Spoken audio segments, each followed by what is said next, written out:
It was supposed to be a peaceful Christmas. Our first one in the new house. I'd spent weeks decorating it, twinkling lights along the porch, a real pine tree Ethan and I picked out together, the smell of cinnamon rolls warming the kitchen. I thought this was going to be the beginning of something new. Something safe. Then my father cornered me in the kitchen with a glass of eggnog and a voice that dropped lower than the carols humming from the living room. "Add your brother to the mortgage," he said flatly. No hello. No Merry Christmas. Just that. I blinked, thinking I must have misheard him. "What?" I asked, laughing nervously. He leaned in, reeking of cologne and whatever whiskey he'd poured too early in the afternoon. "Connor doesn't have a place right now. It's just a name, Avery. Just add him to the mortgage so he can get back on his feet." I stood there, spatula in hand, like an idiot. "But he's not buying the house. Ethan and I. You think you're better than your family now?" he snapped, voice still low but venomous. "Too good to help your own brother?" "I didn't say that. This isn't just my decision. Ethan. You're telling me that boy makes decisions for you now? He's my husband, Dad. We bought the house together. We signed the mortgage together. You know that." His eyes narrowed like I just spit in his drink. "So what? Connor's not your family anymore? After everything we've done for you?" I tried to keep my voice calm. "I'll talk to Ethan. That's all I can promise." He scoffed and walked out of the kitchen, leaving behind a trail of resentment so thick I could smell it on the mashed potatoes. I should have said no then and there. Later that night, after dinner, while people lingered around the tree and my nieces unwrapped early presents, I pulled Ethan aside into the guest bedroom. He already looked tense, like he'd felt the shift in the air. I told him what Dad had asked. Ethan didn't raise his voice. He never did. He just looked at me with tired eyes and said, "No. Absolutely not. We don't have to give Connor money. They just want his name on the mortgage." "And what does that get them?" Ethan asked. "Control? A claim to something they didn't build?" He wasn't wrong. Connor didn't have a job. He'd crashed 2 cars in the past year. He owed money to a dozen people and couldn't even hold down a weekend shift at a gas station. My parents had always cleaned up his messes, and now they expected me to do the same. Still, I felt torn. "They'll be furious." Ethan shrugged. "Let them be." But I was still naive. I thought it would be a cold shoulder, maybe a few passive-aggressive texts. I didn't think it would come to violence. I told my father the next morning. We were in the backyard, away from the others. I thought he'd at least pretend to be civil, given the occasion. I was wrong. His face darkened immediately. "So he said no, and you just obeyed?" "I didn't obey anyone. We decided together. Don't give me that wee crap. You're still my daughter. And this is my life." I snapped. "Connor is not part of our mortgage. Period." Then he did something I'll never forget. He stormed back inside like a man possessed, pushed past my sister and her husband, and marched straight up to Ethan, who was holding a mug of cocoa and talking to my uncle. Without a word, my dad lunged at him. It happened so fast, I barely processed it. One moment Ethan was laughing about something mundane, and the next my father had shoved him, hard, his voice booming. "You think you're too good for this family, huh?" The entire room fell silent. Ethan didn't fight back. He caught himself against the edge of the counter, standing his ground but refusing to retaliate. I ran to him, yelling, pushing between them, my hands shaking. My mother screamed.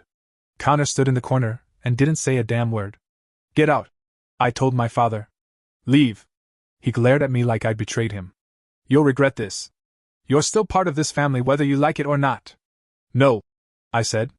My voice was cold. Final. "Not anymore." He left, slamming the door so hard a picture frame fell off the hallway wall. That was the moment everything snapped into place for me. This wasn't about helping Connor. It was about control. About ownership. About proving that no matter what I built, they'd always tried to own a piece of it. And I realized then, I wasn't going to let them. Not anymore. After that Christmas incident, everything shifted. It was like a switch had been flipped in my parents' heads. I used to think there was still some unspoken love under all the dysfunction, that maybe deep down they respected the life Ethan and I were building. But after we said no to putting Connor on the mortgage, and especially after the scene my father caused, I saw the truth. They weren't angry because we refused. They were angry because they couldn't control us anymore. At first, it was subtle. A few cold shoulders, some passive-aggressive comments in the family group chat. My mom texted me 3 days after the blow-up. "Hope you and Ethan are enjoying your perfect little life. Some of us are struggling." I ignored it. Ethan and I agreed we wouldn't engage, at least not until they calmed down. But they didn't calm down. They escalated. 2 weeks after Christmas, my brother Connor called me. I hadn't spoken to him since the incident, and honestly, I didn't want to. But curiosity, and maybe a little guilt, got the better of me. He opened with the fakest warmth I'd ever heard. "Hey sis, how's the new house?" "Fine," I said. "What's going on?" "Well," he said, drawing it out. "Mom and Dad were talking, and look, I know things got a little heated, but they just want to help. They were thinking maybe we could do a formal agreement, something where I get added to the mortgage, but only on paper. I wouldn't even move in or anything." I laughed. I couldn't help it. "Do you even hear yourself? What's the big deal?" he whined. "You and Ethan have more than enough. I'm your brother. Don't you think I deserve a chance too?" "Deserve?" I repeated. "You've never worked for anything. You crashed 2 cars, lied about having a job, and now you want a piece of the only thing I actually earned? That's harsh." "No, Connor. What's harsh is watching our parents bend over backwards for you your whole life while I had to claw my way to everything." He hung up on me. A week later, my mom posted a status on Facebook. It was vague but pointed. "It's sad when your own child forgets where they came from.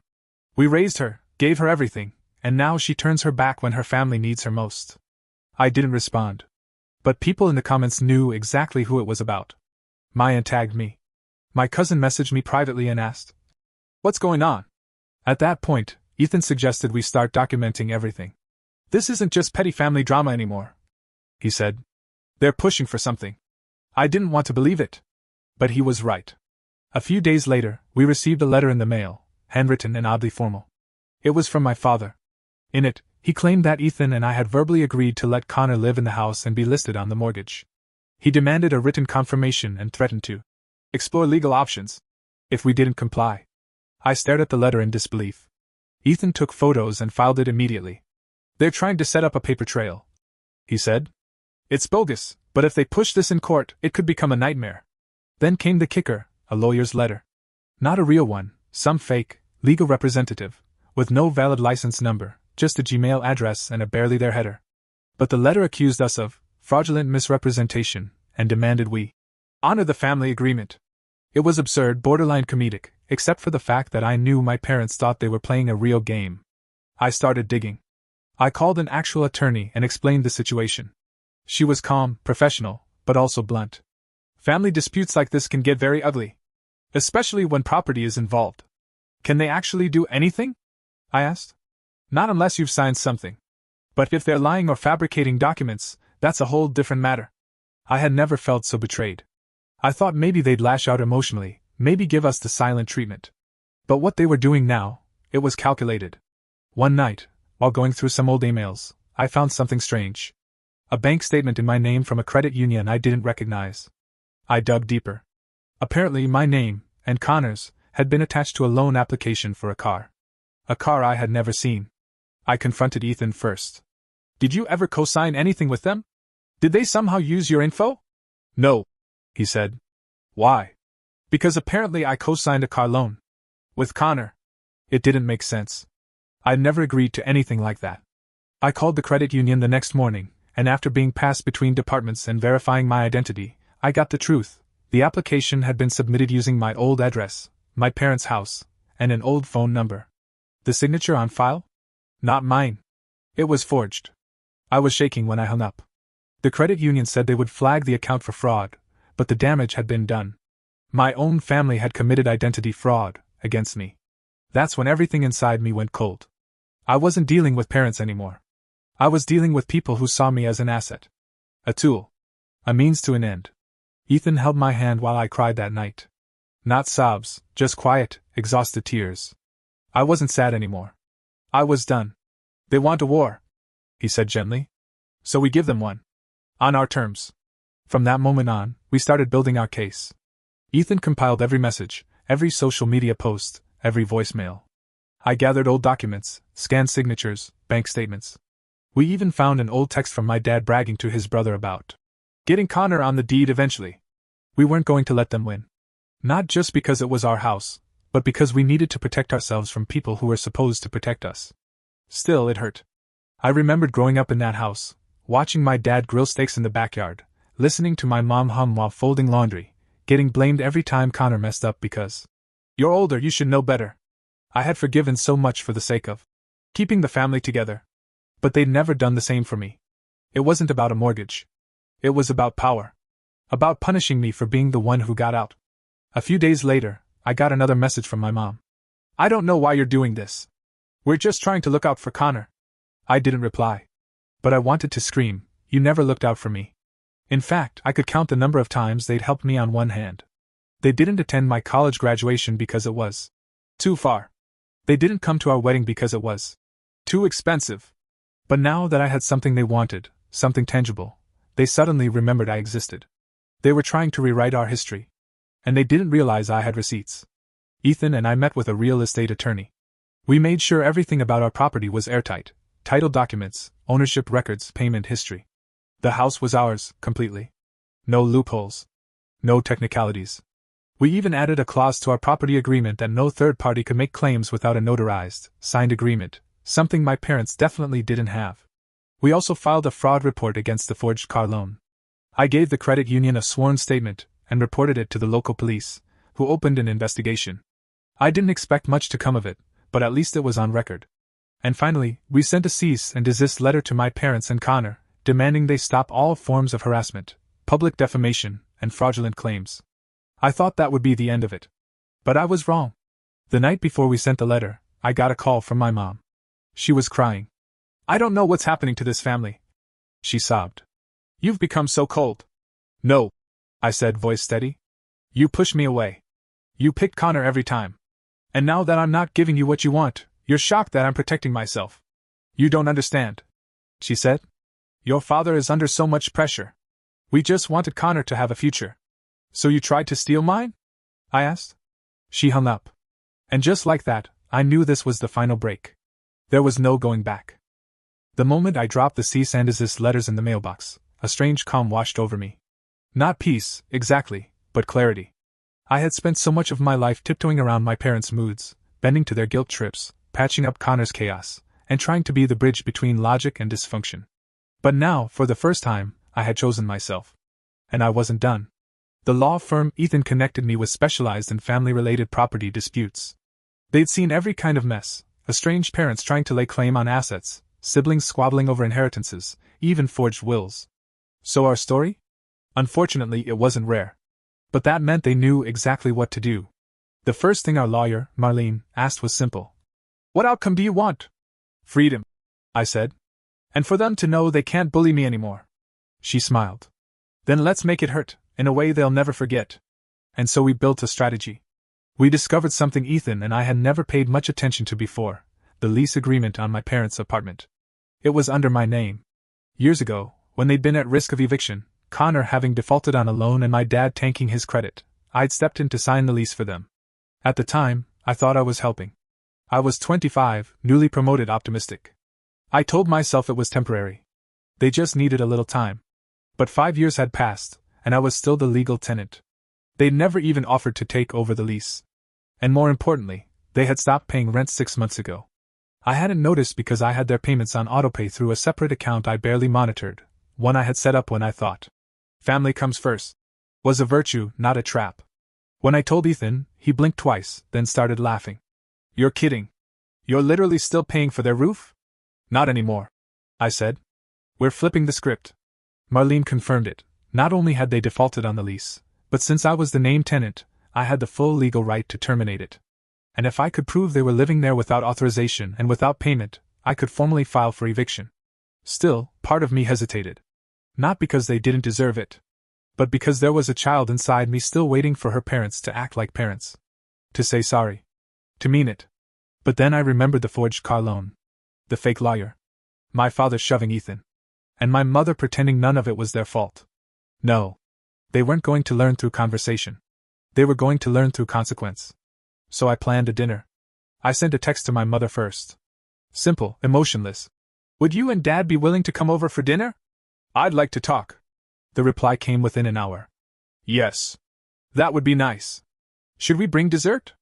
Ethan looked at me when I read it aloud. "They think you're surrendering." "Let them," I said. We prepared everything like it was a normal evening. I made lasagna, bought wine, even lit candles. Ethan was quiet as he set the table, but his eyes never left me. He knew I wasn't second-guessing myself, just bracing for the weight of what was coming. They arrived 20 minutes late, of course. My father didn't even knock, just pushed the door open like he still owned every room he walked into. My mother trailed behind, holding a plastic tray of store-bought cookies like a peace offering soaked in sugar. "Avery," she said, giving me a quick hug.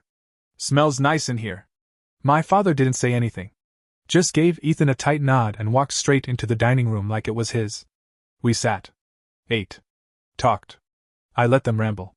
My mom talked about how hard things had been lately, how rent was getting expensive, how Connor was still trying to get his life together. My dad didn't mention the incident with Ethan at all, as if ignoring it made it disappear. He just sipped wine and stared at the walls, eyes drifting to the family photos on our mantel. Eventually, I cleared my throat. "I've been thinking about everything," I began. "About the house. About Connor. About family." My mom leaned forward eagerly. "And? I want to make peace," I said. "Maybe there's a way we can share things. Make sure everyone's taken care of." My father's eyes lit up, just barely. But it was there. The smug little twitch at the corner of his mouth. That look I'd seen my whole life when he thought he'd gotten his way. I continued. "So I'm willing to look into some options. Maybe adding Connor to certain assets." Ethan shifted in his seat, playing his role perfectly, pretending to tense like this wasn't part of the plan. My mother nodded quickly. "That would mean a lot to us. We don't want to fight." "Of course," I said. "Neither do I." We ended dinner on smiles. Polite ones, but real enough to pass. They left with their tray of uneaten cookies and a spark of victory in their eyes. And the next morning, I filed the eviction paperwork. It felt cold. Clinical. But not wrong.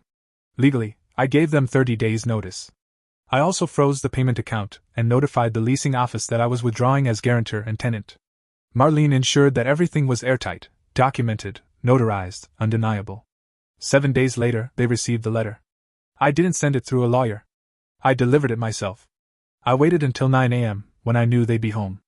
I parked across the street and walked up to the apartment, my name still listed on the buzzer. My mother opened the door, dressed in a robe and holding a mug of coffee. She blinked. "Avery?" I handed her the envelope. "It's a notice. You have 30 days to vacate. Non-payment. Lease violation. I'm no longer responsible for this apartment." Her mouth opened and closed. "But we had dinner. You said." "I said what you needed to hear," I replied. "Now I'm saying what's real." She stared at the paper like it was written in a foreign language. "You're evicting us? I'm removing myself from your mess. If you'd rather see that as eviction, that's up to you." Behind her, I saw my father standing, arms crossed, silent. For once, he had no quip. No threat. No raised voice. Just a man being confronted with the cost of his own choices. "You think this is over?" he finally said. "You think you've won?" I looked him straight in the eye. "No. I think I stopped losing." And then I walked away. The following weeks were chaos, from their end, at least. They called, they messaged, they sent letters. Some angry, some pathetic. My mom begged. My dad threatened. Connor even tried to show up at my work once. Security turned him away. Ethan and I never engaged. We had everything documented, and we had protection in place. Restraining orders if needed. Police reports. Legal records. We watched from a distance as their world crumbled. Turns out, without the apartment and without my financial lifeline, their debt caught up fast. They had no savings, and the few friends who used to lend a hand disappeared once the money stopped. I heard through a mutual friend, one of my cousins, who still talks to me privately, that they moved into a beat-up old van Connor had bought with a payday loan. No electricity. No bathroom. No heat. A week after their eviction, Ethan and I opened a bottle of wine on our patio. The night was quiet. Peaceful. Our home, untouched by anyone else's name or chaos. "To clarity," Ethan said, raising his glass. "To consequence," I replied. And as we clinked our glasses together under the soft glow of the porch light, I realized something. I didn't feel guilty. Not one bit. Because letting people manipulate you under the guise of family isn't loyalty. It's self-destruction. And I was done being the one who paid the price. It's strange how silence can be so loud once the noise is gone. For months, my life had been a constant hum of anxiety. Texts from my mother, Facebook rants, forged paperwork, Ethan checking cameras every night like we lived in a war zone. But after the eviction was processed, and 30 days passed without incident, our home became still again. Really still. Not temporary quiet, Not tension hiding in the corners, quiet. Just peace. That first morning after the move-out deadline, I brewed a fresh pot of coffee, walked barefoot onto our porch, and took in the cold, crisp air. The grass was wet with dew, the mail untouched, and the driveway empty. No surprise visits, no Connor's clunky sedan idling outside like a threat. They were gone. It was done. And yet, even in the quiet, I didn't feel celebratory. I felt reflective. Maybe a little numb. I didn't hear much from them for a while. There were a few final messages, half-hearted accusations about how I was turning my back on family and destroying blood ties for money. But they fizzled out when I never responded. That silence was the truest closure I could have asked for. But then, about 6 weeks after the eviction, I ran into my cousin Janelle at a grocery store across town. We weren't close, but we weren't on bad terms either. She recognized me first, waved me down between the cereal aisle and the frozen food section. "Hey, Avery," she said cautiously. "Hey," I replied, equally cautious. We exchanged a few polite nothings. Then she said it. "I heard about your folks. About everything." I didn't respond, just looked at her, waiting to see which direction she'd take it. She sighed. "Look, I'm not here to take sides. But you should know, they're living in a car now. An old one Connor borrowed from a friend. They've been parking behind a gas station off Route 7. I blinked. "Seriously?" "Yeah. I didn't believe it either. But I saw them. My mom gave them a blanket and a box of food last week. They didn't even want to talk." I didn't know what to feel. Pity? Triumph? Closure? They said they were just waiting for a check to clear, but it's been over a month. No one's helping anymore. Not after all that drama. I nodded slowly. "Thanks for telling me." She paused. "Are you okay?" I looked her in the eye and told the truth. "Yeah. For the first time in a long time, I am." That night, I didn't tell Ethan about the grocery store run-in. Not because I was hiding it, just because I wanted to sit with it for a while. I made dinner, we watched a movie, and when he finally went to bed early, I stayed up and poured myself a glass of wine. I stood in the doorway to our kitchen, looking at everything they had once tried to claim. The hallway with the crooked family photo. The scuffed baseboards from our rushed move-in. The kitchen island we couldn't afford at first but worked overtime to pay off. Every inch of this house was earned. And now, finally, it was ours alone. I carried my glass out to the porch again, wrapped in a thick blanket, and looked up at the stars. The kind of night sky you can only see when there's no one left to cast a shadow over it. I thought about Connor. About how he used to joke that I was too uptight for making Excel budgets in college, while he bought sneakers he couldn't afford.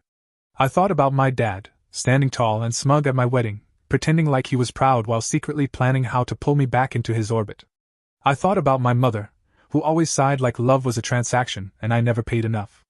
And then I thought about that car, the one they were now crammed inside of, sleeping upright, probably blaming everyone but themselves. It would have broken me, once. The idea of them suffering. But not anymore. Because I had suffered too. Quietly. Repeatedly. I had handed over years of support, money, patience, boundaries. I'd tried every version of the peacemaker, the bridge builder, the responsible one. And they burned all of it for control. That night, sipping Cabernet and staring into the kind of stillness I'd only dreamed of, I realized something simple. It's not cruel to protect your peace. It's survival. A few days later, I got a letter in the mail. Handwritten. I recognized the shaky cursive even before I opened it, my mother's. She didn't say much. Just a few lines. "I don't expect you to forgive us. I don't know what we were thinking. Maybe we weren't thinking at all. Connor's still blaming everyone but himself. Your father's too proud to speak. But I see now what we lost. And I'm sorry." I folded the letter and placed it in a drawer. I didn't cry. I didn't write back. I didn't need to. Forgiveness isn't always a door you open. Sometimes it's just a wall you stop banging your head against. Ethan came home from work that evening, kissed me on the forehead, and asked what I was thinking about. I smiled and told him. Nothing important. Because it wasn't. Not anymore. We ate dinner, lit a fire, and when I raised my glass that night, I didn't toast revenge. I toasted freedom. Growing up, we're taught that family is everything. That blood is thicker than water. That no matter how hard things get, you stick together. That loyalty means sacrifice. But no one tells you what to do when the people you're loyal to begin using your love as leverage. No one prepares you for the moment you realize that the people who are supposed to protect you are the very ones you need protection from. This story, my story, is not just about a house, or a mortgage, or a family disagreement gone wrong. It's about the cost of choosing yourself in a world that keeps telling you to choose others first. It's about learning that being the good daughter doesn't mean being the sacrificial lamb. And that setting boundaries isn't a betrayal, it's the only way to stay whole. For so long, I believed that keeping my family close meant enduring their dysfunction. That love meant tolerance, even if it hurt. That keeping the peace meant staying silent when things felt wrong. So I gave and gave, time, money, patience, space. I paid rent for people who never said thank you. I stayed quiet when they humiliated my husband. I swallowed my anger when they forged documents, spread lies, and demanded what was never theirs. Why? Because they were my family. But here's what I've learned: family isn't defined by DNA. It's defined by respect. If someone lies to you, manipulates you, threatens you, or harms the person you love, calling them family doesn't make it okay. It doesn't give them a free pass to trample your boundaries or invade your life with demands masked as needs. The truth is, love without respect is not love. It's control. I used to think that walking away from my parents made me cold. That protecting myself made me selfish. That saying no made me ungrateful. But the older I get, the more I understand this: self-preservation is not cruelty. It is wisdom. We teach people how to treat us. And for years I taught my family that I was the one who could be pushed the furthest, who would always clean up the mess, who would stay no matter how much it hurt. And they believed me. Until I stopped believing it myself. There's a unique grief that comes with cutting ties with people who are still alive. With saying goodbye to the idea of what they could have been, the kind of parents you needed, the kind of brother who didn't drain every room he entered. But that grief is worth facing, because on the other side of it is something far greater: peace. Real peace isn't just the absence of conflict. It's the absence of fear. It's living without the constant worry that someone will guilt you into submission or twist your love into a weapon. It's sitting in your own home, glass of wine in hand, knowing no one is coming to take what you've built. And peace, I've learned, is the greatest revenge. To anyone reading this who feels torn between protecting themselves and honoring the people who raised them, I see you. I know that guilt runs deep. That the voice in your head says, "But what if they change? But what if I'm overreacting? But they're still my family." Let me tell you this: you are allowed to demand better, even from the people who raised you. You are allowed to redefine what family means. And you are allowed, no, obligated, to protect your joy. You don't owe anyone access to your life just because you share a last name. You don't owe anyone your silence when they're hurting you. You don't owe anyone the right to claim pieces of what you've earned through their manipulation or guilt. What you do owe, to yourself, is safety. And peace. And the kind of life that doesn't involve constant damage control. There will always be people who don't understand your boundaries. That's okay. They don't need to understand them. They just need to respect them. And if they can't, then those people don't deserve a seat at your table, no matter what role they've played in your past. Healing sometimes looks like closing the door and locking it behind you. Sometimes it looks like serving eviction papers and sipping wine on your porch while the stars come out. And sometimes it looks like waking up one morning, breathing in the silence, and realizing you're finally free. I'm not angry anymore. I'm not bitter.